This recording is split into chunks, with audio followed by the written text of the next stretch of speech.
Indians जेवढे serious नाही आहे योगाच्या कॉन्ट्रीब्युशनला तेवढे भारताचे बाहेरचे लोक आहेत. बरोबर.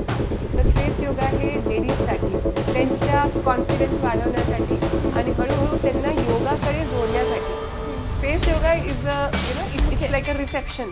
योगची सुरुवात म्हणजे आसना आणि प्राणायामपासून होत नाही. म्हणजे जेवढे IT चे लोक आणि बँकिंगचे लोक आहेत त्यांची मान अशी पुढे आलेली असते, इथे हे खांदे असे हे झालेले का, कारण because we are not aware. तर पोस्चरल इश्यूज. परत तिसरा डायजेस्टिव्ह इश्यूज. डायजेस्टिव्ह इश्यूजमध्ये आपल्याला खाल्लेलं अन्न आपल्याला पचत नाही वगैरे वगैरे हे सगळे प्रॉब्लेम्स. आणि 5 म्हणजे रिप्रोडक्टिव इश्यूज. ऐसा क्या है जो कि किसी इंसान को इतना विशेष बनाता है, तो वो डेली सूर्य नमस्कार करते थे.